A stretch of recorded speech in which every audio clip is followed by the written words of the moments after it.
Udah.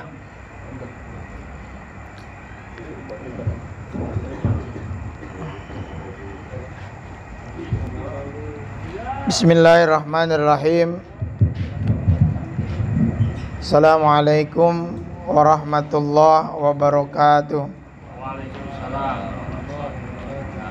Alhamdulillah, wassalatu wassalamu ala rasulillah Sayyidina Muhammad ibni Abdullah wa ala alihi wa sahbihi wa mawala, wa la hawla wa la quwwata illa billah. Ila hadratin Nabiil Mustafa Muhammadin sallallahu alaihi wasallama wa ala alihi wa azwajihi wa auladihi wa zurriyatihi wa ahli baitihil kiram. Summa ila hadrati minas sahabati Rasulillah Abi Bakri wa Umar wa Utsman wa Ali wa sahabati Rasulillahi ajma'in. Summa ila hadrati al-muallib Mawaidul Usfuriyah Syekh Muhammad bin Abi Bakrin al-Mas'ur bi Usfuri wa nafa'ana bi ulumihim wa usulihim wa furu'ihim wa ahli silsilatihim. Summa ila hadrati abaina wa ummahatina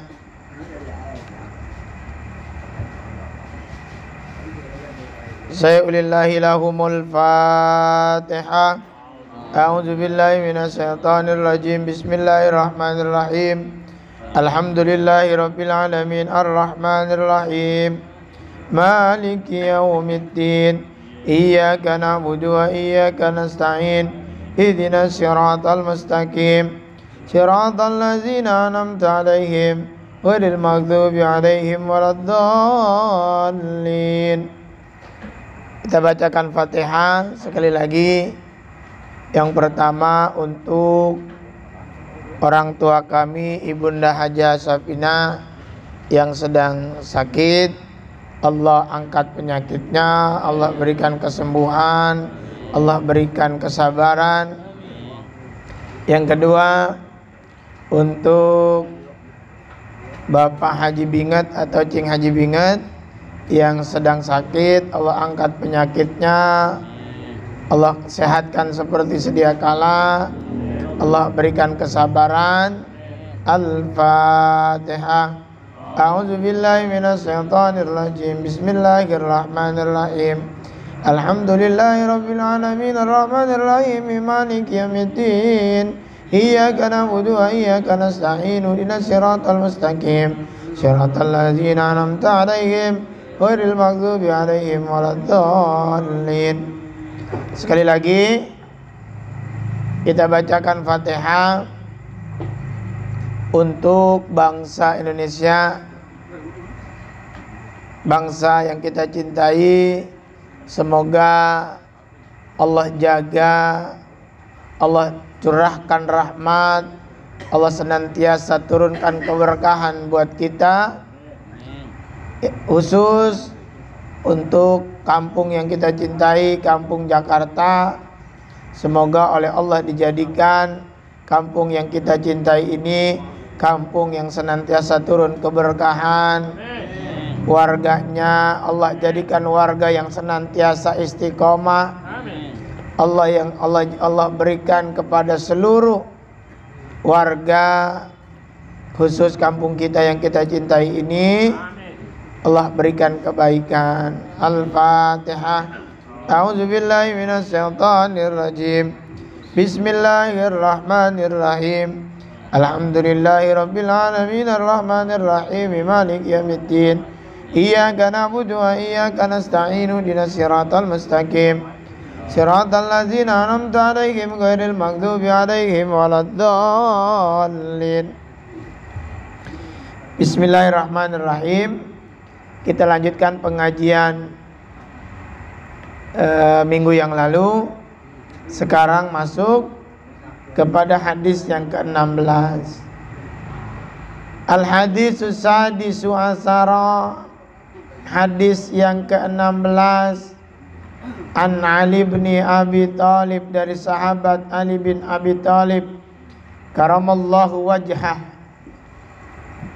Ada yang tahu kenapa sahabat baginda Rasul yang lain mendapat julukan di akhir namanya radhiyallahu an, tapi kenapa Ali, sahabat Ali, mendapatkan julukan karamallahu wajhah?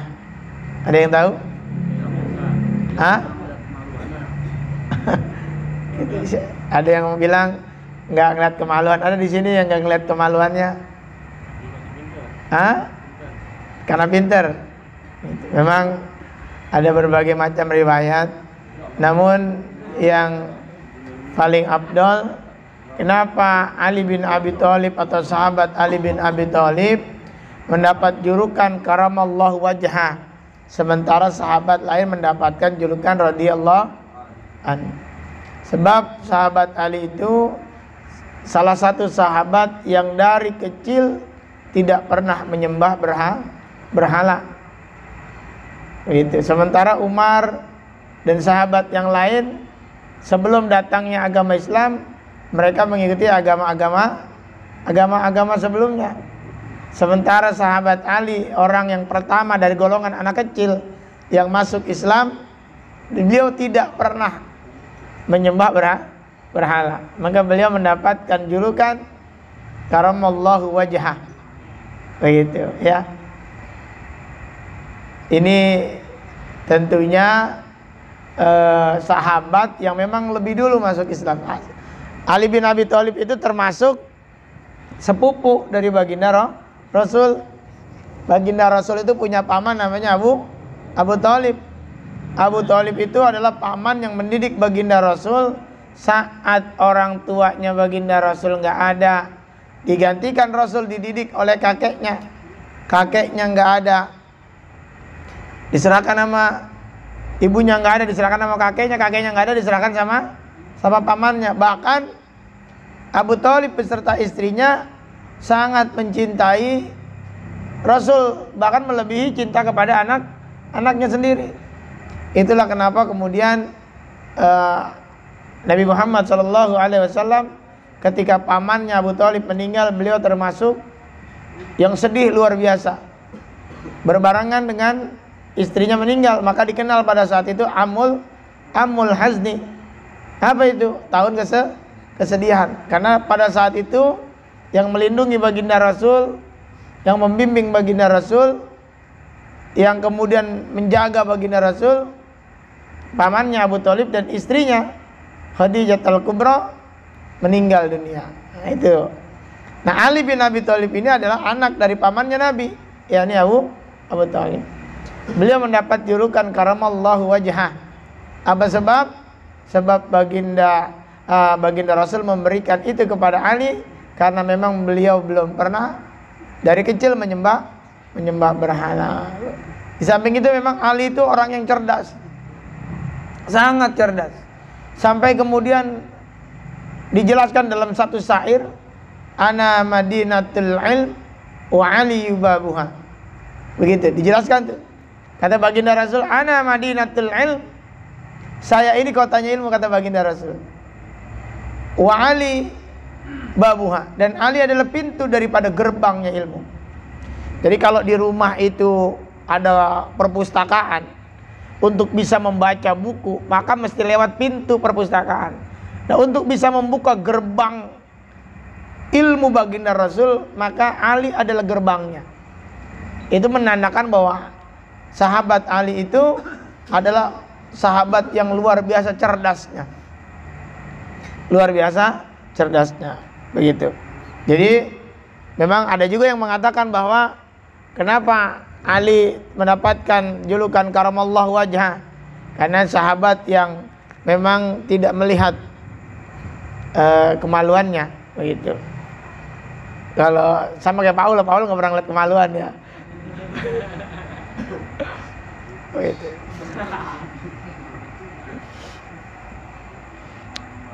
Kalau kita mah bukan nggak mau ngelihat, emang sengaja diliatin, begitu. Beda ya. Itu bahkan bukan cuma kemaluan sendiri. Begitu ya, Ung ya. Begitu ya. Qala Rasulullah sallallahu alaihi innahu qala Rasulullah sallallahu alaihi wasallam. Sesungguhnya Ali bin Abi Thalib pernah berkata, qala Rasulullah sallallahu alaihi wasallam, telah bersabda baginda Rasulullah sallallahu alaihi wasallam, man qara'a, siapa yang telah membaca Qul huwallahu ahad ila akhiriha, sampai akhir surah. Siapa yang pernah membaca, apa yang telah membaca, yakni surah Al-Ikhlas, Qul huwallahu ahad Allahus samad lam yalid wa lam yulad wa lam yakul lahu kufuwan ahad.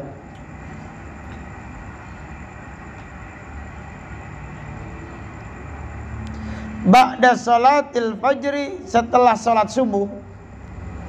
Jadi siapa yang telah membaca surah Al-Ikhlas setelah salat subuh, asra maratin, 10 kali. Jadi siapa yang telah membaca surah Al-Ikhlas setelah salat subuh 10 kali, lam yasil ilaihi dzambun, maka dia tidak akan mempunyai dosa fi dzalikal yaum, pada hari itu. Bayangin ya, siapa orang yang membaca salat, yang membaca di salat subuh, setelah salat subuh baca surah Al-Ikhlas 11 kali, 10 kali, maka orang tersebut tidak akan mempunyai dosa pada hari itu.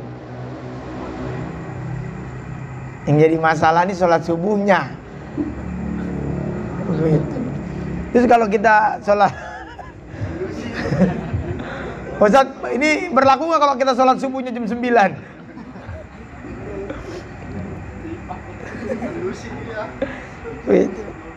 Jadi man qara'a, siapa orang yang telah membaca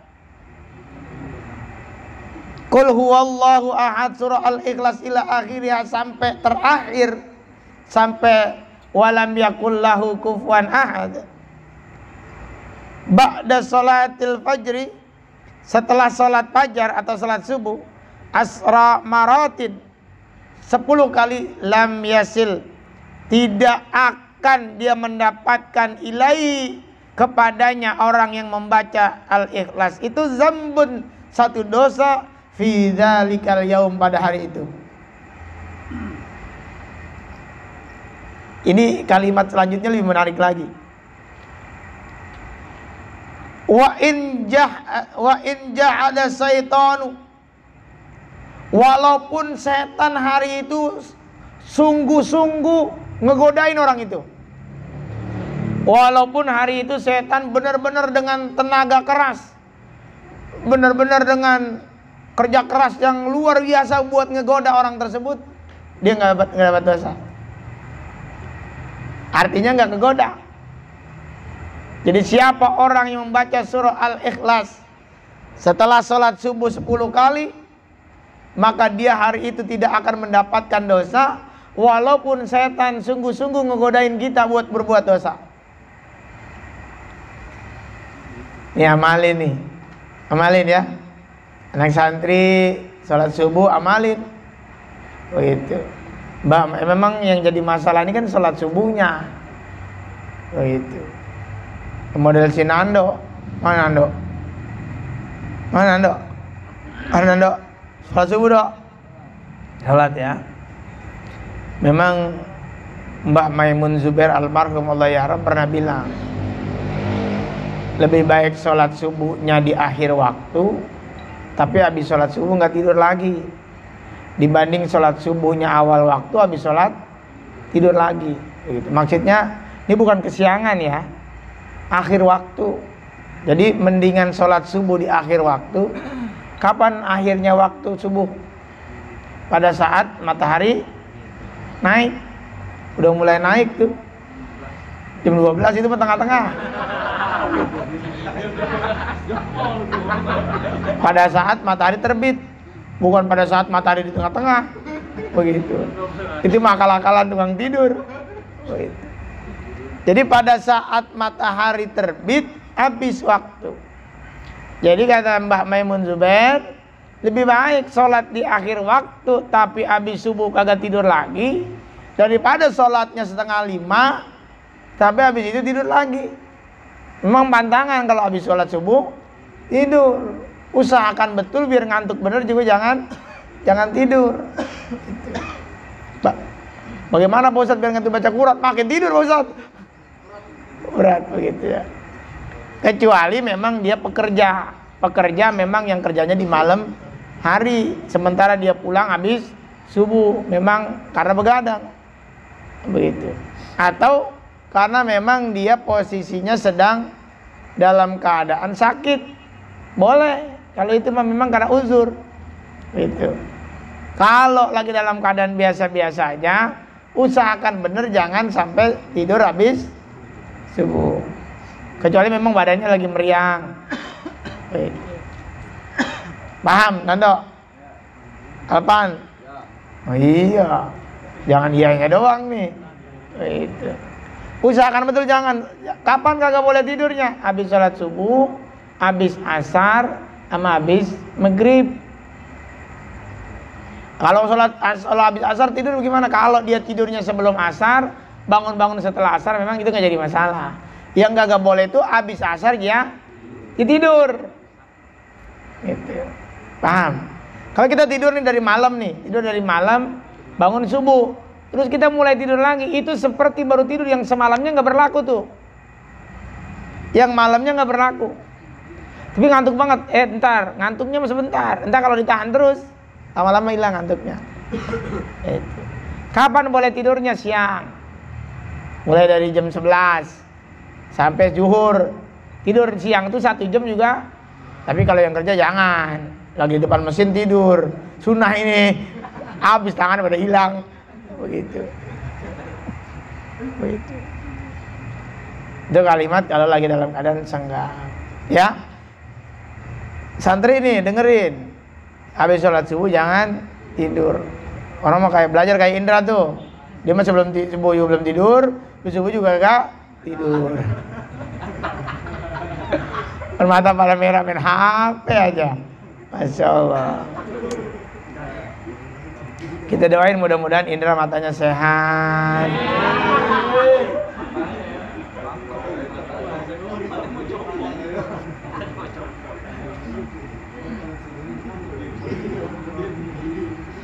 Wahia suratun makiyatun.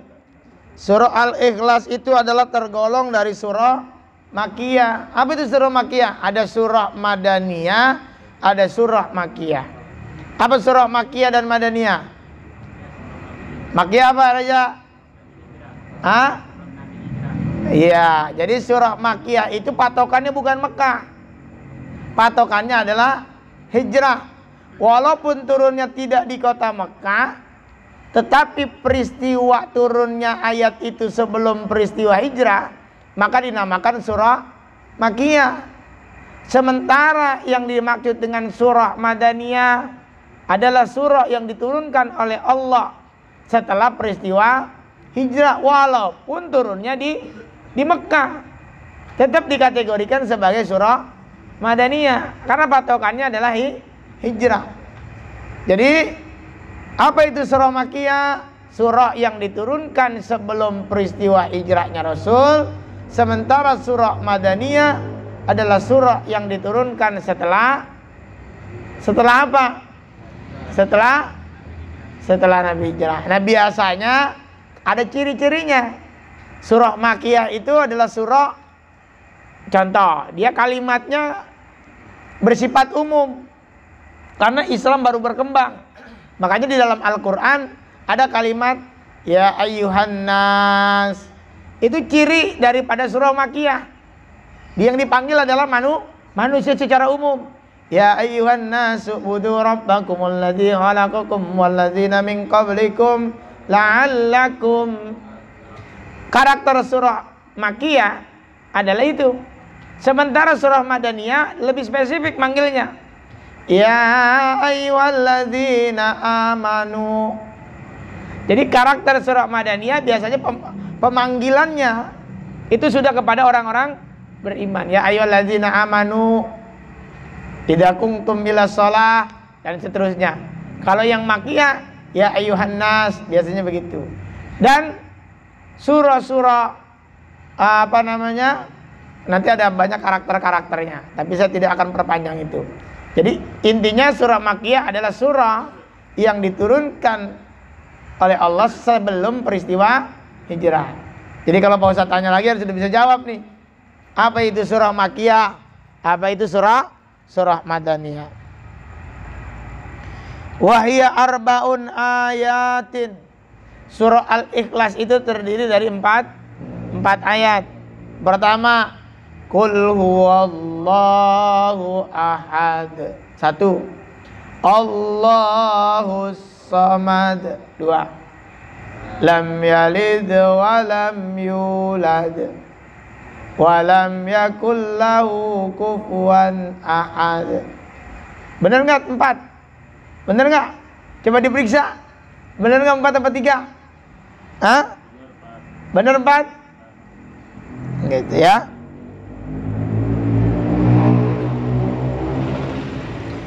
Wa khamsu asarata kalimatin. Ada 15 kalimat. Periksa. Ribet dah udah, pokoknya udah percaya aja. Ada 15 kalimat. Qul 1, huwa 2, Allah 3. Udah begitu dah. Pokoknya 15. Begitu.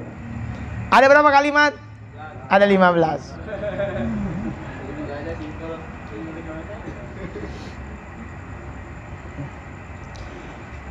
Wa sab'atun wa arba'una harfan, ada 47 huruf. Ada berapa huruf?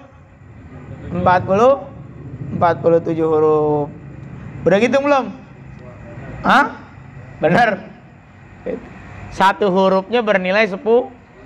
Kalau kita baca surah Al-Ikhlas, pahalanya berapa? Hah? Berapa? Satu huruf Quran berpahala 10. Kalau 47 berapa? Salah. Satu huruf bernilai 10. Kalau ada 47 huruf berarti berapa? Ini satu huruf 10 nilainya. Kalau kita baca surah Al-Ikhlas yang ada hurufnya 47, berapa pahalanya? Berapa?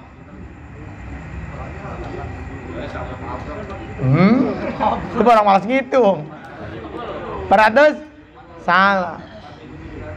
Salah. Ntar kita lihat ya. Kita lihat. Kita hitung nih setelah ini baru ketahuan hasilnya berapa.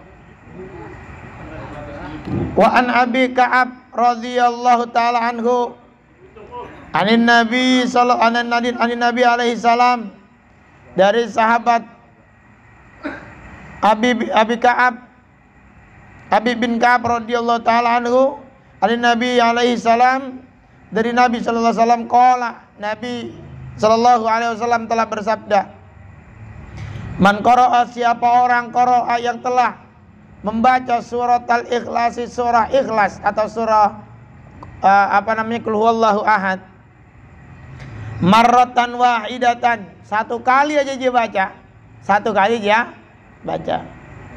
utiya minal ajri kamisli ajri mi'ati syahidin, maka dia mendapatkan pahala seperti pahala 100 orang syahid. Satu kali aja dia baca. Makanya surah yang paling seneng saya baca di dalam salat Al-Ikhlas. Ngapa emang lu baca Al-Ikhlas aja? Ini pahalanya gede. Jadi ada seorang guru itu kalau sholat yang dia baca cuma Al-Ikhlas saja. Rakaat pertama Al-Ikhlas, rakaat kedua Al-Ikhlas. Itu kesenangan jamaah. Dibanding dia baca surah An-Naba, jamaah gedeg begitu. Dan kalau pada leklok, takutnya lagi baca An-Naba aja tidur di sholat. Orang-orang di Assalamualaikum dia bisa berdiri aja begitu, ketinggalan begitu. Karena ada orang yang gampang banget tidur, ada begitu. Ada yang susah tidur ada. Begitu. Ada yang nempel dikit tidur. Takutnya kalau baca surah kelamaan, ada yang tidur gitu, apalagi sholat subuh. Pernah di sini sholat tahajud jam 2, jam 3 segala macam, kita mulai dari kemarin Ramadan ya. Kita mulai dari jam 12 sampai sahur ya. Dari jam 12 malam kita sholat sampai sahur. Alhamdulillah, ada yang tasbihnya jatuh mulai pikir gitu. Saya nggak tahu kalau sholatnya, sebab saya nggak ngelihat. Takutnya ada yang berdiri, orang udah 3 kali sholat dia masih berdiri aja begitu. Gitu.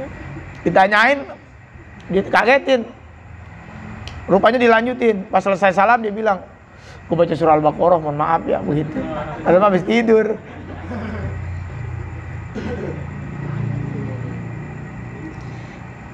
Wa an Anas bin Malik, dari sahabat Anas bin Malik radhiyallahu taala anhu qala, beliau telah berkata, Anas bin Malik, qala Rasulullah sallallahu alaihi wasallam, telah bersabda baginda Rasulullah sallallahu alaihi wasallam, man qara'a, siapa orang yang telah membaca Qul huwallahu ahad, surah Al-Ikhlas atau Qul huwallahu ahad marratan wahidatan, faka'annama qara'a sulusal Qur'ani, maka dia seolah-olah telah membaca sepertiga Al-Qur'an. Tadi kalau baca surah Al-Ikhlas ayatnya ada 47. Di sini di hadis dibilang siapa yang membaca 1 kali surah Al-Ikhlas maka pahalanya sama seperti membaca sepertiga. Sekarang 1 Quran berapa huruf? Tahunya cuma 6.000 ayat. Sekarang hurufnya. Kalau Qul huwallahu ahad dibaca sama dengan sepertiga Quran. Katakanlah 1 Quran itu ada 100.000 huruf. Berarti sepertiganya ada 30.000. Berarti 30.000 kali 10 berapa? Nah itu berarti bukan 470. Nah, begitu. Jadi untuk menjawab bagaimana pahalanya baca surah Al-Ikhlas, kalau sekali baca sama dengan 1/3 baca Quran, berarti gede bener pahalanya baca surah Al-Ikhlas. Makanya Al-Ikhlas saja. Kesenangan jamaah begitu. Kalau bisa mah Al-Ikhlas 1 surah dibikin 2 rakaat. Qul huwallahu ahad, Allahus samad, Allahu akbar. Lu sholat di mana lu? Mau sholat di sana. Emang apa? Qul huwallahu doang. Itu juga dibagi 2 begitu. Wah, gua mendingan di sana aja, rame orang. Begitu. Terawih kalau Al-Ikhlas dibagi 2 bener banget orang begitu sholat. Sholat di mana no? Di sana no. Emang apa imamnya bacanya Al-Ikhlas doang? Begitu. Aduh. Begitu. Masjid bersepi begitu. Ya tapi nggak semua orang begitu demen. Itu model kita doang yang begitu emang. Kalau bisa menyang 10 menit udah kelar. Di mana tuh ada ya? Begitu.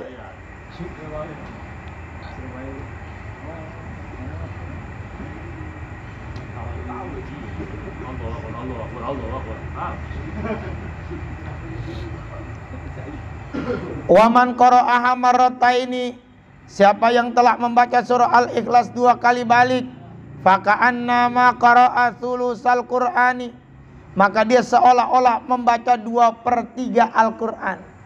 2 kali tuh. Waman qara'aha, siapa yang telah membaca daripada surah Al-Ikhlas salasa maratin 3 kali, faka'annama qara'al Qur'ana, maka dia seolah-olah telah membaca Al-Quran kullahu sepenuhnya. Makanya tarawih itu kita udah berapa kali baca Quran itu. Begitu. Pernah ada sahabat dikumpulkan sama Nabi.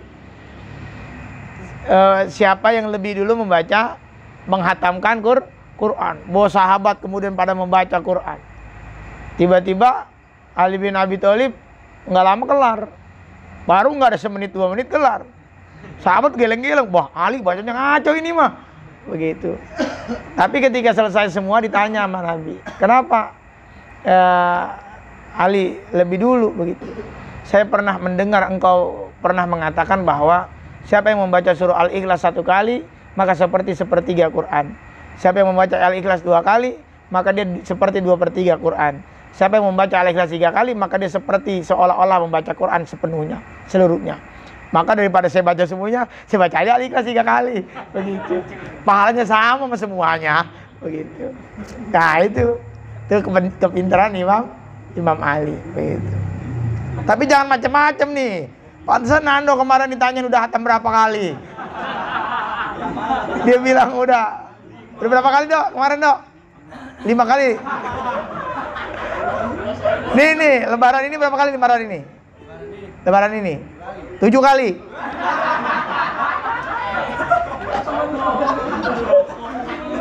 Kalau yang kemarin, tahun kemarin 3, tahun ini 7. Masa? Yang 5 yang mana? Hah? 5 di sini. Oh pulang?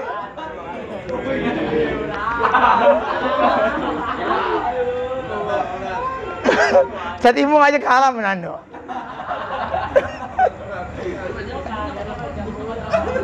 Di rumah berarti baca 2 kali hatam.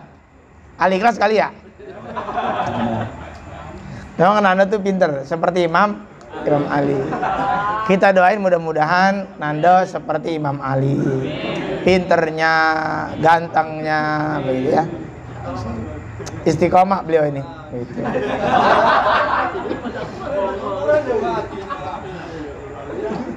Tapi memang dia termasuk orang yang baca Qurannya memang bil goib. Sebab yang lain ditanya nggak pada ngelihat, gitu. Tapi dia udah baca udah katanya. Berarti kan bil goib.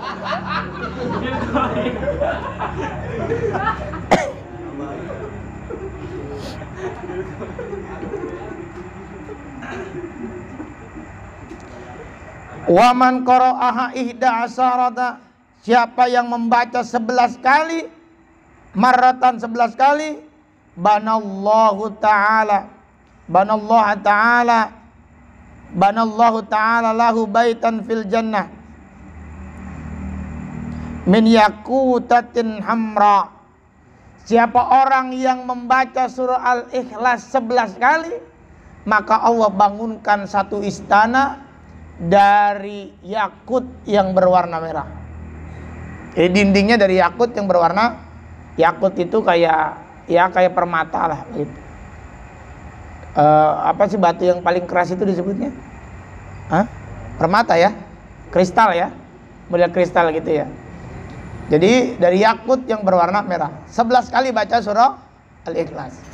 Nanti saya pengen jajal. Saya dulu diperintah oleh Abah Haji Sukra itu 100.000 kali baca surah Al-Ikhlas 100.000 kali. Nanti satu waktu saya pengen coba kita baca surah Al-Ikhlas dari malam sampai pagi gitu.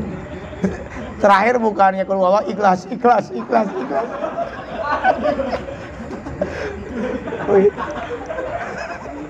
Sebab biasanya begitu. Orang nggak biasa istighfar. Begitu nggak biasa baca istighfar, nggak biasa astagfirullahaladzim, lagi sakit istighfar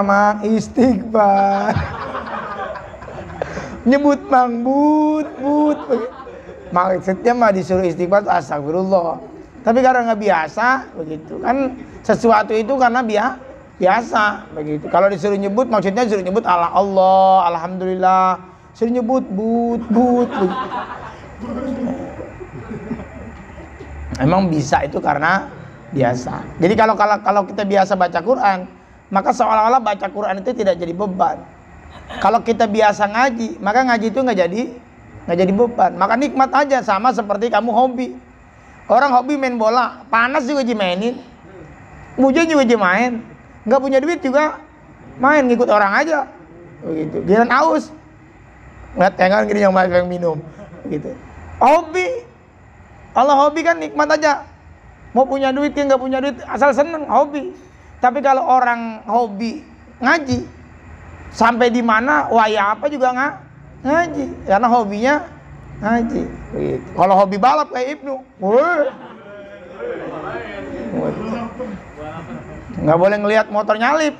Begitu. Wah, jangan nyalip, kebetulan motornya 500 cc. Balap sama dia. Begitu. Wow, gitu. Lawan udah nggak ada. Dipikir di belakang dia, nggak taunya di depan jauh. Begitu. Tuh, pembalap cita-citanya begitu.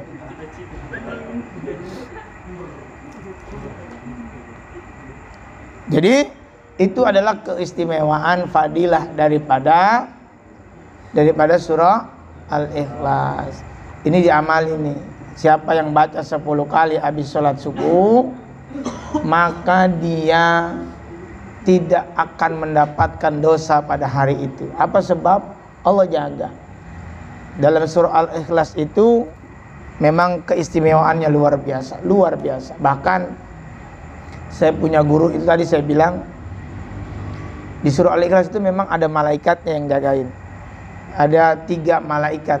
Nantilah saya kasih gambaran apa malaikat yang menjaga daripada surah Al-Ikhlas. Kalau di Bismillah itu ada 19 malaikat. Ini udah saya jelasin karena santri ada yang udah pernah puasa ya. Gitu. Lanjutin lagi puasanya begitu. Ada yang 3 hari, siapa yang 3 hari angkat tangan? Yang udah pernah puasa 3 hari? Kalau yang seminggu angkat tangan. Seminggu. Yang seminggu. Hah? Lanjutin lagi ya, 40 ya. Bismillahnya begitu. Jangan habis 3 hari 3 hari kapok begitu. Jangan. Mudah-mudahan pengajian ini ada manfaatnya buat kita semua. Laksanakan apa yang telah diajarkan dan diamalkan. Al-Fatihah. A'udzubillahi minasyaitonirrajim. Bismillahirrahmanirrahim. Alhamdulillahirabbil alamin arrahmanirrahim maliki yaumiddin. Iyyaka na'budu wa iyyaka nasta'in. Ihdinas siratal mustaqim siratal ladzina an'amta 'alaihim ghairil maghdubi 'alaihim waladdallin. Astaghfirullahaladzim lakal hamdu ya mulana ya ma'bud ya karim. Allahumma salli ala sayyidina Muhammad wa ala ali sayyidina Muhammad. Allahumma anfa'na bima 'allamtana wa 'allimna ma yanfa'una warzuqna ilman yanfa'una. Allahumma aghnina bil ilmi wa zidna bil hilmi wa akrimna bit taqwa wa zamilna bil afiyah. Allahumma inna nas'aluka ilman nafi'an wa amalan mutaqabbalan wa rizqan wasi'an wa halalan thayyiban wa ilal khairi qaribna wa nisarri baitna. Allahumma aftah lana bi futuhil arifin. Allahumma barik lana fil maut wa fima ba'dal maut. Rabbana ighfir lana wa liwalidina warhamhuma kama rabbayana shighara. Rabbana atina fid dunya hasanah wa fil akhirati hasanah wa qina azabannar. Sallallahu ala sayyidina Muhammadin walhamdulillahi rabbil alamin. Assalamualaikum warahmatullahi wabarakatuh.